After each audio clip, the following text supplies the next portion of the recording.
সবাইকে আমার চ্যানেলে স্বাগত। আজকের যে আলোচনা করছি সেটা হচ্ছে পিএসসির ফুড এসআই পরীক্ষা যে 16 তারিখ এবং 17 তারিখে হয়েছিল। 17 তারিখের প্রথম শিফটের কিছু প্রশ্ন নিয়ে দুটো ভিডিও করেছি। প্রথম ভিডিওটা কিছু অঙ্ক দিয়েছি, দ্বিতীয় ভিডিও এখানে কয়েকটা অঙ্ক দিচ্ছি। কয়েকটা অঙ্ক দুটো তিনটে অঙ্ক একটু জটিল, বাকি অঙ্ক সবই সহজ, কিন্তু সব করে দিচ্ছি একটা কারণেই। দেখো যে অঙ্কগুলো করতে এই সমস্ত অঙ্ক করার খুব একটা অসুবিধাকর কোনো ব্যাপার নয়। তবে দু তিনটে অঙ্ক একটু কঠিন ছিল, সেগুলো নিয়ে প্রথম আলোচনা করছি। প্রথম প্রশ্ন, এ বি এবং সি এর আয়ের অনুপাত 7:9:12 এবং তাদের ব্যয়ের অনুপাত 8:9:15। যদি এ তার আয়ের 1/4 অংশ সঞ্চয় করে তাহলে এ বি এবং সি এর সঞ্চয়ের অনুপাত কত? তাহলে এ বি এবং সি এর আয়ের অনুপাত ইনকাম রেশিও। ইনকাম রেশিও বলা হচ্ছে তিনজনার 7:9:12, আর তাদের এক্সপেন্ডিচার রেশিও বলা হয়েছে 8:9:15। ঠিক আছে, আর যা সেভিংস ছিল এ সেভ করেছিল তার 1/4 ইনকাম সেভ করেছিল। ঠিক আছে, তাহলে এই অঙ্কটা বেশ জটিল অঙ্কটা আমরা এক পলকে বুঝতে পারি। যারা অঙ্ক যদি তোমার কনসেপশন থাকে তাহলে বুঝতে পারবে। এর আয় এমন একটা ছিল যার 1/4 সঞ্চয় করেছিল, মানে 3 ভাগ খরচ করেছিল। কিন্তু 7 তো 3 দ্বারা ভাগ হবে না, 7 তো 4 দ্বারা ভাগ হবে না। যে এই খরচ করেছিল, সঞ্চয় যা আয় করেছিল তার 4 ভাগের মধ্যে 3 ভাগ খরচ করেছিল, 1 ভাগ সঞ্চয় করেছিল। কিন্তু এর মধ্যে তো 3 নেই। তাহলে এর মধ্যে 4 নেই, এর মধ্যে 3 নেই, এর মধ্যে 7 নেই। তাহলে সেজন্য এই সংখ্যাটাকে আমরা সংখ্যাটাকে সহজে করতে পারবো যদি এখানে গুণ করে লিখি। 4 8 কত? 32, সেই সঙ্গে গুণ করে দাও। এই অনুপাতটা শোনো, 4 এবং 8। ঠিক আছে, এইটার সঙ্গে কত গুণ করতে হবে? এর মধ্যে ঠিক আছে, এই তিনটে সংখ্যা, একটা 7, একটা 4, একটা 8। 7 এর মধ্যে আছে, তাহলে 4 আর 8 এর মধ্যে গুণ করবে। 4 8 32। এর মধ্যে 8 আছে, নেই কে 7। আর এখান থেকে সঞ্চয় 4 ভাগের মধ্যে 1 ভাগ সঞ্চয় করলে খরচ করে অ্যাকচুয়ালি 3 ভাগ। তাহলে এর মধ্যে থাকা উচিত 7 এবং 3 দুটোই থাকা উচিত, কিন্তু এখানে 8 আছে। তাহলে 7 আর 3, তার মানে এর সঙ্গে 21 গুণ করে দিলাম।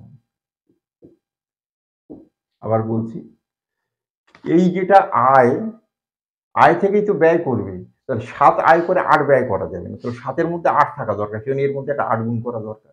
আয় থেকে ব্যয় করে আবার সঞ্চয় করবে 4, তাহলে সঞ্চয়ের 4 ভাগের মধ্যে 1 ভাগ করতে, তাহলে এর মধ্যে 4 এর গুণিতক থাকা দরকার। সেজন্য ইনকামের মধ্যে 8 এবং 4 এর গুণিতক থাকা দরকার, সেজন্য 4 8 32 গুণ করে দিলাম। এবারে সঞ্চয় করেছিল 4 ভাগের মধ্যে 1 ভাগ, তাহলে খরচ করেছিল নিশ্চয়ই 3 ভাগ। তাহলে খরচের মধ্যে 3 ভাগ থাকার কথা এবং 7 ভাগও থাকার কথা। এই 7 এবং 3 এর মধ্যে নেই, সেই জন্য 3 7 কত? 21 গুণ করে দিলাম। এবার তুমি গুণ করে দাও। তাহলে গুণ করলে 7 × 32 কত? 7 2 14, আর 3 7 21, 1 22, 224। 9 × 32, 9 2 18, 3 9 27, 1 28, 288। 12-র সঙ্গে 32 গুণ করে দাও। ঠিক আছে, 384।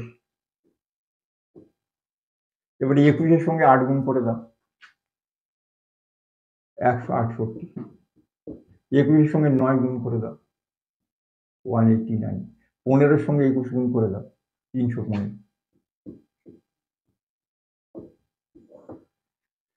তাহলে আয় হয়ে গেল এই, ব্যয় হয়ে গেল এই, বাকিটা হচ্ছে সঞ্চয়। তাহলে 8, ঠিক আছে, 8 6 14, 4 হাতে 1 1 1 6 7, 7 5 56, 9 9 18, 9 9 18, 5 9 14, 2 6 8। তাহলে এদের সঞ্চয়ের অনুপাত কত? 56:99:69। ঠিক আছে, এই যে উত্তর চারটে আছে, উত্তর চারটে দেখেও আমরা বলতে পারি যে উত্তর এইটা ছাড়া সম্ভব নয়, কারণ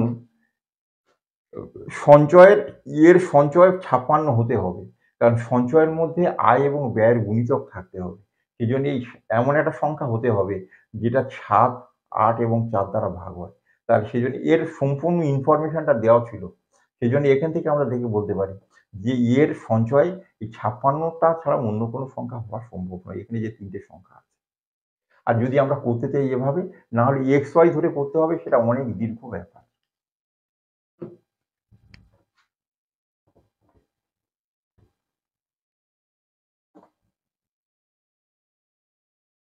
পরের অঙ্ক, এই 2-3টে অঙ্ক একটু কঠিন পড়েছিল ফার্স্ট শিফটে। পরের অঙ্ক, দুধ ও জলের মিশ্রণের 3টি পাত্র রয়েছে। তাদের আয়তনের অনুপাত 7:5:13। এই পাত্রগুলিতে দুধ এবং জলের অনুপাত যথাক্রমে 2:3, 47:53, 9:11। এগুলি একসাথে মিশিয়ে দিলে নতুন মিশ্রণে দুধ ও জলের অনুপাত কি হবে? তাহলে 3টে পাত্র আছে, ঠিক আছে? 3টে পাত্র আছে, তাদের ভলিউমের আয়তন বা ভলিউমের অনুপাত, মানে যে পরিমাণে দুধ আছে 3টে পাত্রে, A, B এবং C ধরি যদি আমরা, A, B এবং C পাত্রের দুধ ঢালতে হবে D পাত্রে।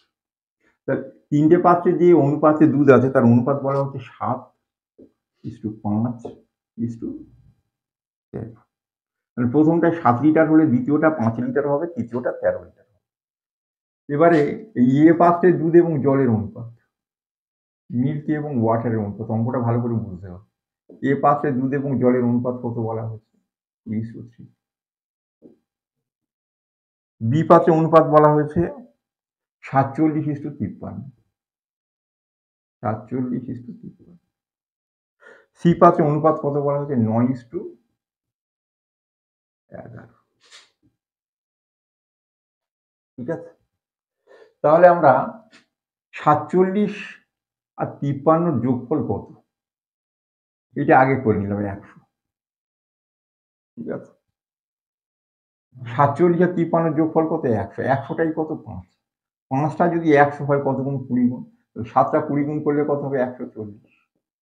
আর 13টা 20 গুণ করলে কত হবে? 13 দুগুণে 26, 260। তাহলে আমাদের 3টে পাত্রের যে রেশিও বলেছিল সেই অনুযায়ী ধরে, এটা 140 লিটার, এটা 100 লিটার, এটা কত? 260 লিটার। তাহলে 100 লিটারকে যদি 47:53 অনুপাতে ভাগ করি, তাহলে ওটাই থেকে যাবে কত? 47:53। কিন্তু এই 140 লিটার যদি 2:3 তে ভাগ করি, 2-3 এর যোগফল কত? 5। 5 এর কত গুণ? এটা 28 গুণ। 2-3 এর যোগফল কত? এটা হচ্ছে, ছোট করে আমি এটা 2-3 এর যোগফল কত? 5। 5 এর কত গুণ? এটা 28 গুণ। তাহলে আমাদের এই অনুপাতটাকে 28 দিয়ে গুণ করতে হবে। 2-28 কত? 56। 3-28 কত? 84। এবার এই 9 আর 11 এর যোগফল কত? 20। 20টা করেছি কত? 260। কত গুণ করা হয়েছে? 13 গুণ। তাহলে এটাকে 13 গুণ করতে হবে। তাহলে 13 যদি আমরা গুণ করি, ঠিক আছে, 9-13 কত হবে? 117। 11-13 কত হবে? 143। আবার বলা হচ্ছে 47 এবং 53 যোগফল কত ছিল? 100। তাহলে এই 5 ভাগটা যদি 100 লিটার হয়, তাহলে 20 গুণ করে 7 ভাগটা হতে হবে 140 লিটার। 13 ভাগটা কত হবে? 13 দুগুণে কত? 260 লিটার। তাহলে 140 লিটারকে 2:3 তে যদি আমরা ভাগ করি, তাহলে নিশ্চয়ই হবে এই 3 এর দিয়ে 5 ভাগ কত? 140। তাহলে 2 ভাগ কত হবে? 56। 3 ভাগ কত হবে? 84। এই 2 এ 3 এ 5 ভাগটাই কত হচ্ছে? 140, মানে 28 গুণ। 2-28, 56, 3-28, 84। এটা যে দুটোর যোগফল কত আছে? 20। 20টার 260 করতে হবে, তার মানে 13 গুণ করতে হবে। তাহলে এটাকে যদি 9-13 কত হচ্ছে? 117, আর 11-13 কত? 143। এখন দুধগুলো একসঙ্গে, তাহলে আমাদের ডি পাত্রে, নতুন পাত্রে দুধ কত হচ্ছে? 7-7, 14-6, 20, 0 হাতে 2, 5 2 7-4, 11, 1 12, 2 হাতে 1, 1 1। আর এটা কত হচ্ছে? 8, 4 3 7 3 10, 0 হাতে 1, 8 1 9, 5 14 4 18। তাহলে 0 0 কেটে দিলাম, 11 কত হলো? 14। তাহলে দুটি পাত্রে ফাইনালি সবশেষে দুধ এবং জলের অনুপাত কত হলো? 11:14। এই যে দুটো অঙ্ক প্রথম করে দিলাম, এই দুটো কিন্তু অত্যন্ত ভাইটাল অঙ্ক, এগুলো মনে রাখবে।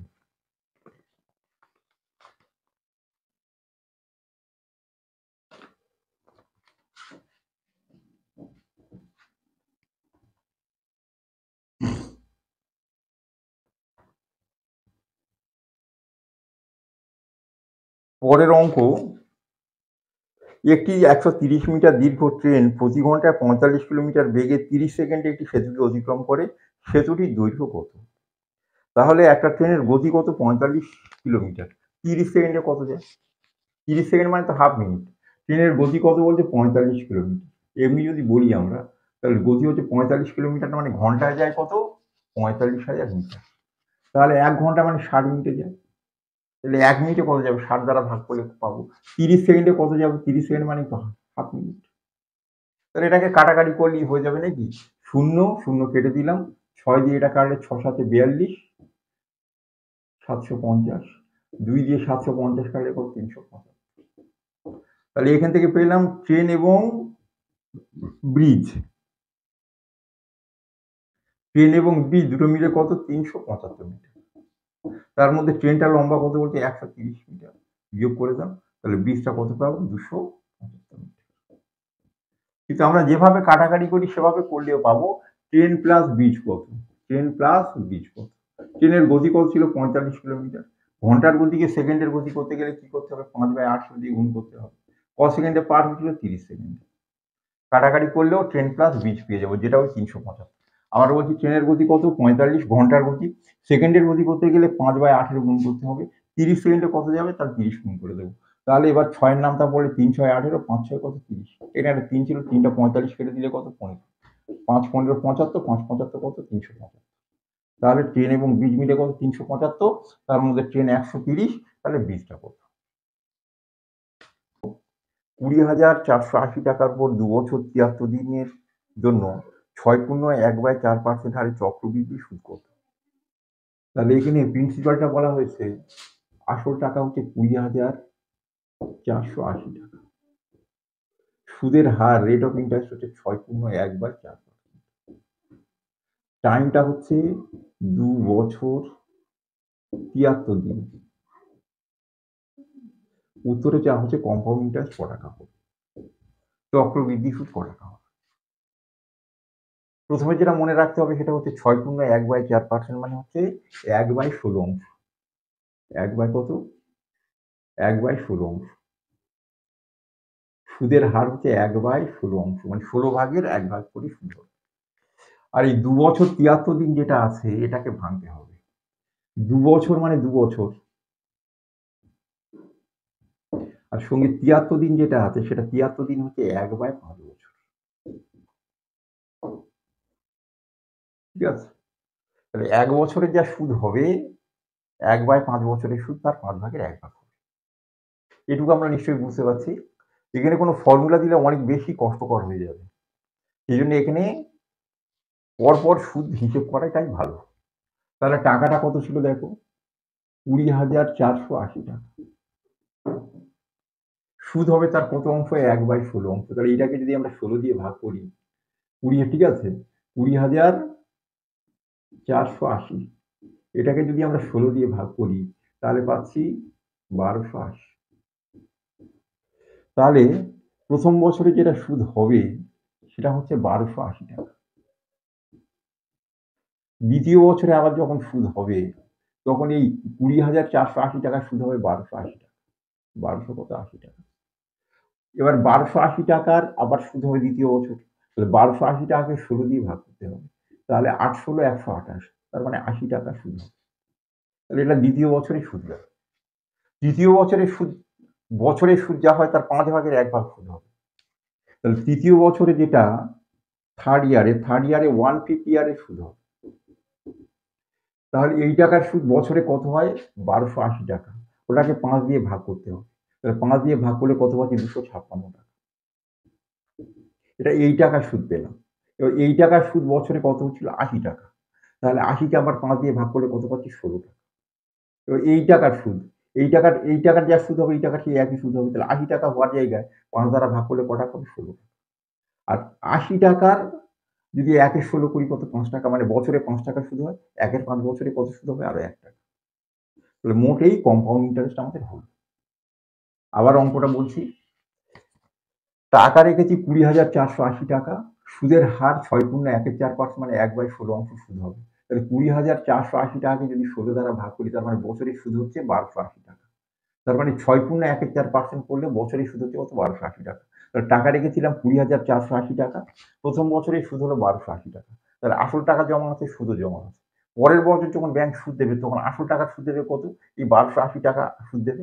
আর 1280 টাকার উপর আবার সুদ দেবে। 1280 টাকার এই 1280 টাকার কত পার্সেন্ট সুদ দেবে? 6.114%, মানে 1/16 অংশ। তাহলে এইটাকে 16 দিয়ে ভাগ করলে কত পাচ্ছি? 80 টাকা। তাহলে এই আবার বলছি 20,000 টাকার প্রথম বছরের সুদ 1280 টাকা, পরের বছরের সুদ আবার 20,480 টাকার সুদ 1280 টাকা, 1280 টাকার সুদ হলো 80 টাকা। তৃতীয় বছরের সুদ হচ্ছে, তৃতীয় বছরের সুদ অ্যাকচুয়ালি আমাদের হবে সুদ কত অংশ? 1/16 অংশ। কত বছরের সুদ? 1/5 বছরের সুদ। তার মানে টাকার 1/80 অংশ করে সুদ হবে। 1/কত? 80 অংশ করে সুদ হবে। ঠিক আছে?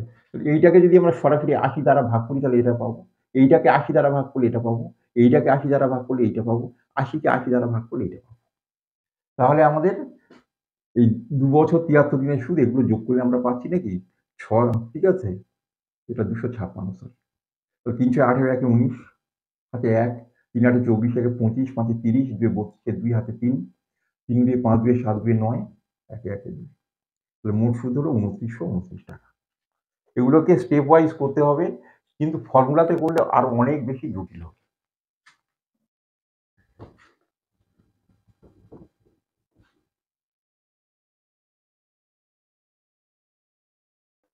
পরের অঙ্ক, দুটি পাইপ এ এবং বি একটি ট্যাঙ্ক যথাক্রমে 15 মিনিট এবং 20 মিনিটে ভর্তি করতে পারে।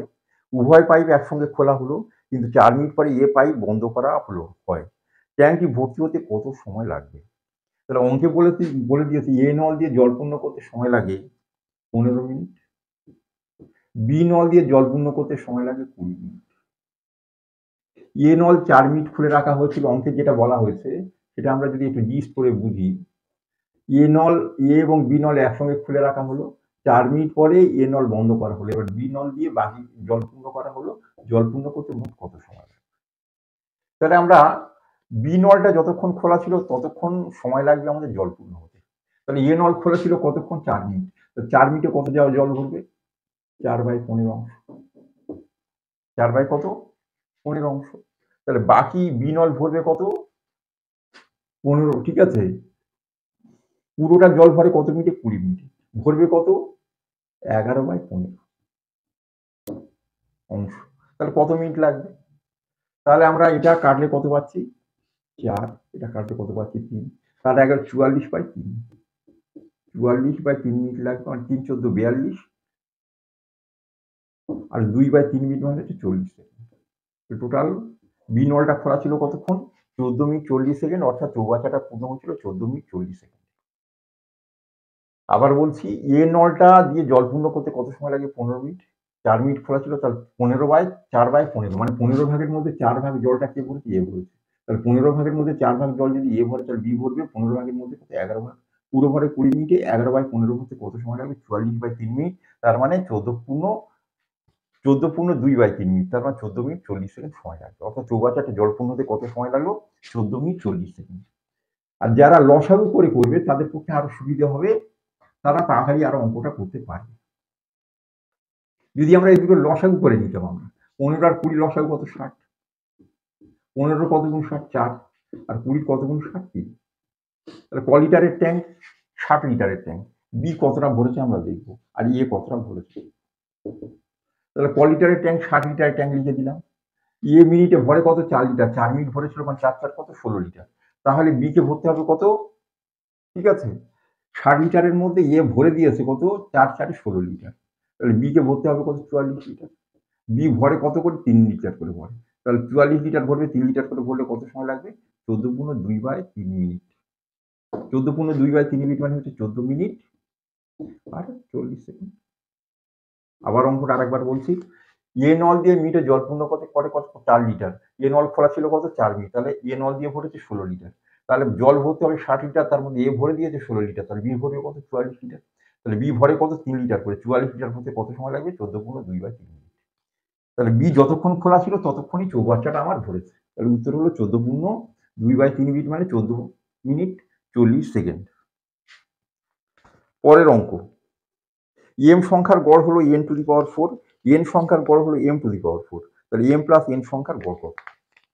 তাহলে এখানে নাম্বার অফ নাম্বারস লিখি আমরা,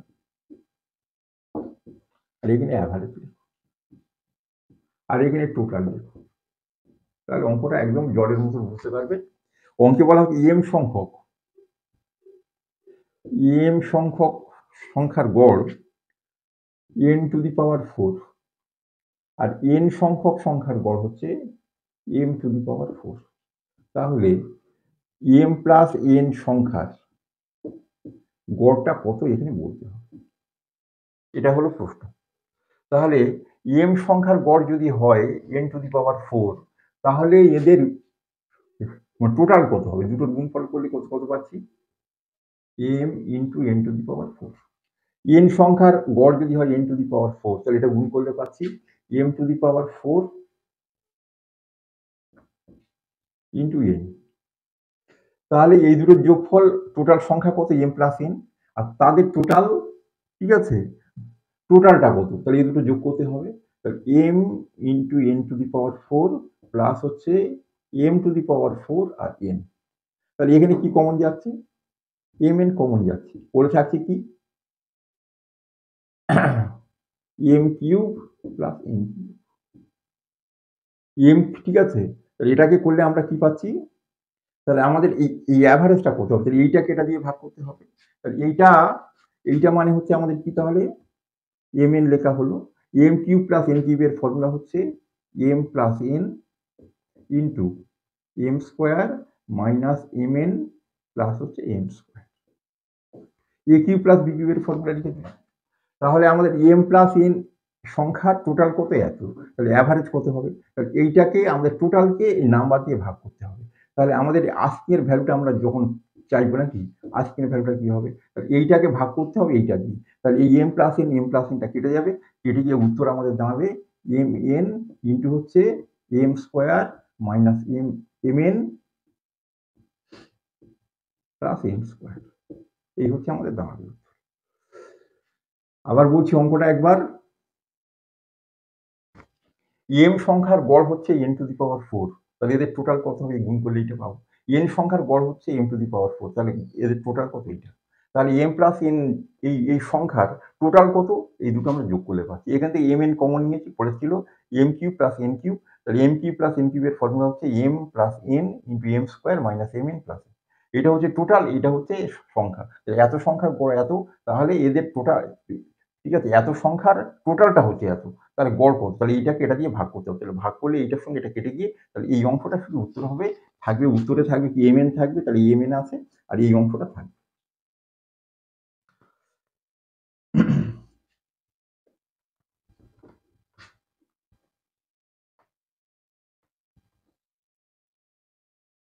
পরের অঙ্ক, বার্ষিক কত শতাংশ সুদে 4 বছরে 1000 টাকা 1400 টাকা হবে, ঠিক আছে। খুব সহজ অঙ্ক একটা, প্রিন্সিপাল ছিল কত, 1000 টাকা, সুদে আসলে হয়েছে কত, 1400 টাকা, ঠিক আছে। টাইমটা কত বলেছে, 4 বছর, উত্তরে চাওয়া হচ্ছে কি সুদের হার কত, ঠিক আছে। তাহলে তো ঠিক আছে, তাহলে আগে ইন্টারেস্ট হচ্ছে কত, ইন্টারেস্ট হচ্ছে ক টাকা, 400 টাকা, ইন্টারেস্ট হচ্ছে ক টাকা, 1000 টাকা দিয়ে 1400 টাকা হচ্ছে, মানে সুদ হচ্ছে ক টাকা, 400 টাকা, ঠিক আছে। 400 টাকা সুদ হচ্ছে কত বছরে, 4 বছর, তাহলে বছরে সুদ কত, 100 টাকা। তাহলে এবার সুদের হার, 1000 টাকায় যদি 100 টাকা সুদ হয়, তাহলে সুদের হার নিশ্চয়ই 10%। 1000 টাকায় 100 টাকা বছরে সুদ, তাহলে সুদের হার নিশ্চয়ই 10%। অথবা যা ইন্টারেস্টের যে ফর্মুলা তোমরা পড়ো, সেই ফর্মুলাটা বসিয়ে দেবে, ঠিক আছে। ইন্টারেস্টের ফর্মুলা কি, প্রিন্সিপাল কত, 1000 টাকা, কিন্তু সুদের হার সেটা আমরা চাই, ঠিক আছে। তাহলে r/100 লিখবো,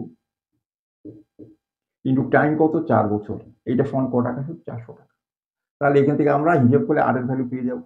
তাহলে এখানে r এর ভ্যালু কত দেখো, ঠিক আছে, দুটো শূন্য কেটে দাও, 4 কেটে দাও, ঠিক আছে, 0 কেটে গেল, তাহলে r এর মান কত, তাহলে সুদের হার কত, 10%।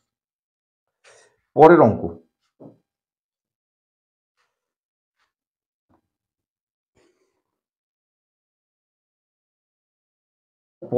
দুটি সংখ্যার অনুপাত 3:4, তাদের যোগফল 420, সংখ্যা দুটির মধ্যে বড় সংখ্যা কত। তাহলে দুটো সংখ্যা মনে করি a এবং b নাকি, তাদের সংখ্যার অনুপাত বলা হচ্ছে 3:4, খুবই সহজ অঙ্ক। অনুপাত সমষ্টি কত, 7, এই 7টাই বলা হচ্ছে কত, 420, তাহলে বড় সংখ্যা 4টা কত? 6 7 42, 4 6 কত? 24। তাহলে বড় সংখ্যাটা কত ছিল? 240।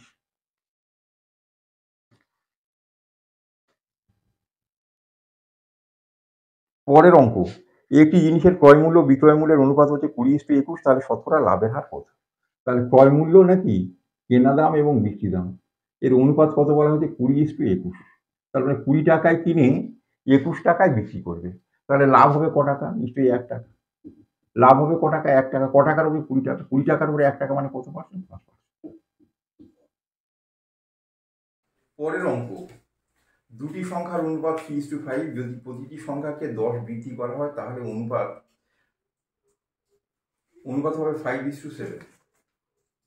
ঠিক আছে, তবে সংখ্যাগুলি কি কি? তাহলে দুটো সংখ্যার অনুপাত বলা হচ্ছে 3:5, প্রতিটা সংখ্যাকে 10 করে বাড়িয়ে দেওয়া হয়েছে, বাড়ানোর পর এটা অনুপাত হচ্ছে 5:7। তাহলে যেটা 3 ছিল সেটা 5 হচ্ছে, 5টা 7 হয়েছে, মানে ক ভাগ করে বেরোচ্ছে? 2 ভাগ করে বেরোচ্ছে। 2 ভাগটা কত বলছে? 10। তাহলে 2 ভাগটা যদি 10 হয় তাহলে 1 ভাগটা নিশ্চয়ই হবে 5। তাহলে 5 ভাগটা কত হবে? তাহলে এই 3 ভাগটা কত হবে? 5 ভাগটা কত হবে? তাহলে 2 ভাগটা 10, তাহলে 1 ভাগটা 3, তাহলে 3 ভাগটা কত হবে? 15। 5 ভাগটা কত হবে? সংখ্যার দুটো কত ছিল? 15 এবং 25। আবার বলা হচ্ছে দুটি সংখ্যার অনুপাত ছিল 3:5, প্রতিটা সংখ্যাকে 10 বাড়িয়ে দেওয়ার ফলে অনুপাত হয়ে গেল 5:7। তাহলে যেটা 3 ছিল 5 হয়েছে, মানে 2 বেড়েছে। 5 থেকে 7 হয়েছে, মানে 2 বেড়েছে। এই 2 ভাগ করে যেটা বেড়েছে সেটা কত? 10। তাহলে 2 ভাগ যদি 10 হতো, 1 ভাগ নিশ্চয়ই 5। তাহলে আগ প্রথম সংখ্যাটা ছিল 3 ভাগ, তাহলে 3 5 15, দ্বিতীয় সংখ্যাটা ছিল 5 ভাগ, 5 5 25। পরের অঙ্ক, দুটি সংখ্যার যোগফল 2490, একটি সংখ্যার 6.5%, অন্যটি 8.5%-এর সমান, তাহলে বৃহত্তম সংখ্যাটি কত? মনে রাখতে হবে যে সমান হলে ব্যস্ত অনুপাত হয়। তাহলে দুটো সংখ্যা, অঙ্কটা যা বলেছি একটু বুঝে নিই। দুটো সংখ্যা মনে করলাম এ এবং বি, যোগফল বলেছে 2490, 2490। প্রথম সংখ্যার 6.5%, প্রথম সংখ্যার 6.5%, 6.5%, আর দ্বিতীয় সংখ্যা বি তার 8.5%। এই দুটো সমান বলা হচ্ছে, এই দুটো সমান বলা হচ্ছে। তাহলে এ এবং বি এর অনুপাত কি হবে? অনুপাত বের করে না। তাহলে সমান হলে ব্যস্ত অনুপাত, মানে এর ভ্যালু হচ্ছে কত হবে? 8.5। বি এর ভ্যালু কত হবে? তাহলে 6.5। তাহলে এই দুটোকে আর ছোট করলে কত পাচ্ছি? ঠিক আছে, তাহলে দশমিকটা তুলে দিলাম, দশমিক নেই মনে করো, 5-এর নামটা পড়ে এটা 17, এটা হচ্ছে 13। 13 এবং 17 যোগফল কত? 30। তাহলে সংখ্যা দুটোর অনুপাত ছিল 17:13, তার মানে যোগফল 30। 30 ভাগটাই কত বলা হয়েছে? 2490। তাহলে শূন্য বাদ দিয়ে 3 আর হচ্ছে, তাহলে কত গুণ করতে হবে? 83। তাহলে বড় সংখ্যাটা কি? বড় সংখ্যাটা, তাহলে এটাকে 83 গুণ করতে হবে। তাহলে 17-এর সঙ্গে যখন 83 গুণ করব, তখন 3 7 21, ইউনিট ডিজিট কত হবে? 1 হবে। উত্তর দিকে মেরে দিতে পারো। আর না হলে যদি আমরা গুণ করি, 17 নাম্বার করতে হবে 3 17 51, 51 1 হাতে 5, 8 17 কত? 136, আর 5 141। তাহলে বড় সংখ্যাটা ছিল 1411। পরের অঙ্ক, এটা খুব ইম্পর্টেন্ট একটা অঙ্ক, খুব সুন্দর একটা অঙ্ক, এটা একটু খেয়াল করতে হবে। অন্যগুলোর মতো অতটাই সহজ নয়, একটু স্টেপ বেশি আছে। এর 5% আয় বি এর 15% আয়ের সমান, বি এর 10% আয় সি এর 20% আয়ের সমান। যদি সি এর আয় 2000 হয়, তাহলে এ বি এবং সি এর মোট আয়। অঙ্কে বলে দিয়েছে এর আয়ের 5% সমান বির আয়ের 15%। আবার বলে দিয়েছে বি এর আয়ের 10% সমান সি এর আয়ের 20%। ঠিক আছে, তাহলে উত্তরে দিয়েছে সি এর আয় দিয়ে দিয়েছে 2000 টাকা, বি এবং এ তিনজনের টোটাল আয় কত বলতে হবে। তাহলে এখান থেকে চেষ্টা করা যায়। ঠিক আছে, তাহলে বি এর 10% সমান সি এর কত? 20%, মানে বি এবং তাহলে সি যা পায় বি তার ডবল পায়। 10 এবং 20 অনুপাত কত? 1:2, তার মানে উল্টো করে 2:1, মানে বি যদি 2 পায় সি পাবে 1। তাহলে সি যা পাবে বি তার কত গুণ পাবে ডবল। তাহলে সি পেয়েছে 2000, তাহলে বি পাবে নিশ্চয়ই 4000। এবার দেখা যাচ্ছে এ 5-এর কত গুণ 15 3 গুণ, অর্থাৎ বি যা পাবে এ তার 3 গুণ পাবে। বি পেয়েছে 4000, তাহলে এ পাবে তার 3 গুণ হচ্ছে 12,000। তা তিনজনে মিলে পেলো কত? 12 × 16 দিয়ে 18,000। অনুপাত করলেও আমরা পেতাম, অনুপাত করলাম না। যদি অনুপাত করতে যাও তাহলে লিখতে হবে না A/B কি লিখবে তাহলে এর 5% সমান বি এর 15%। তাহলে 5 এবং 15 মানে 1:3, উল্টো করে লিখলে কত? 3:1। মানে এ যা পাবে বি যা পাবে এ তার 3 গুণ পাবে। B/, যদি আমরা সি লিখতাম তাহলে বি এর 10%, সি এর 10 এবং 20 কাটাকাটি করলে 1 আর 2, তাহলে B/C লিখতে হতো আমাদের, B/C লিখতে হতো 2:1। এখান থেকে বুঝতে পারছি সি যা পাবে বি তার ডবল পাবে। সি বলেছিল কত? 2000, বি তার দ্বিগুণ করে কত আছে? 4000। বি যা পাবে এ তার কত গুণ পাবে? 3 গুণ পাবে। 4000 3 গুণ 12,000, তিনজন পেল কত? 18,000 টাকা। পরের কোশ্চেন, ঠিক আছে, পি কিউ এর থেকে দ্রুত হাঁটে, তাহলে পি যা হাঁটে, পি এর গতি বলা হয়েছে কিউ এর থেকে বেশি। Speed of P greater than Q. P এবং কিউ উভয় 24 কিলোমিটার হাঁটে, তাদের গতির যোগফল হচ্ছে 7 কিলোমিটার এবং তাদের নেওয়া সময়ের যোগফল হচ্ছে 14 ঘন্টা। তাহলে পি এর গতি কত? ঠিক আছে, অঙ্ক করলে অনেক কিছুই।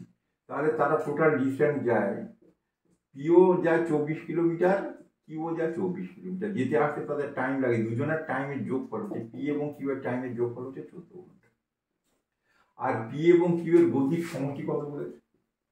পি এবং কিউ এর গতির সমষ্টি হচ্ছে 7 কিলোমিটার।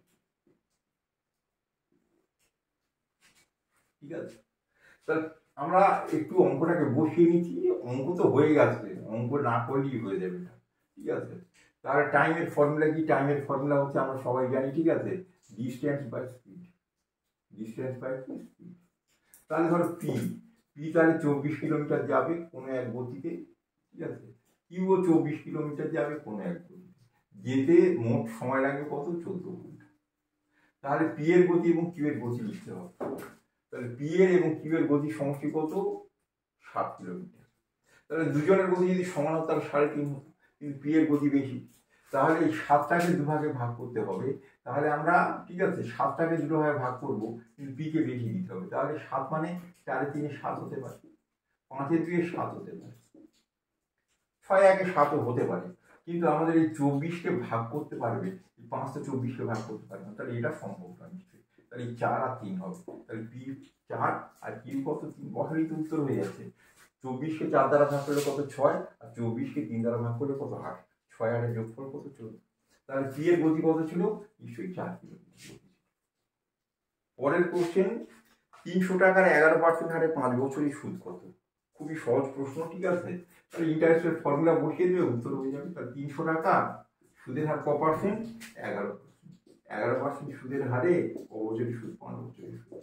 পার্সেন্টেজ কেটে দিলে দুটো শূন্য কেটে দিতে হবে, 3 11 33, 5 33 কত? 165। তাহলে সুদ কত হবে? 165 টাকা। পরের প্রশ্ন, নিচের কোন সংখ্যাটি 3 দ্বারা বিভাজ্য? তাহলে সংখ্যাগুলো দেখবো, অঙ্ক সমষ্টি যা 3 দ্বারা বিভাজ্য সেটাই 3 দ্বারা বিভাজ্য। তাহলে এখানে আমরা প্রথম যে সংখ্যাটা দেওয়া আছে, ঠিক আছে, সেটা যদি যোগ করি, 2 4 6 3 9 5 14 7 21, 21 8 29 6 35, নিশ্চয়ই এটা 3 দ্বারা ভাগ হবে না। পরেরটা অঙ্ক সমষ্টি করো, 3 5 8 7 15 6 21 9 30 8 28 1 29 2 31, 3 দ্বারা ভাগ হবে না। পরেরটা হচ্ছে 3 3 9 6 15 4 19 আর 6 25, 3 দ্বারা ভাগ হবে না। তারপরটা আছে 8 3 11 4 15 7 22 9 31, আর ঠিক আছে 31 আর 11 42, ওটা নিশ্চয়ই 3 দ্বারা ভাগ হবে। তা 3 দ্বারা বিভাজ্যতার নিয়মে ওখানে প্রয়োগ করলেই হয়ে যাবে।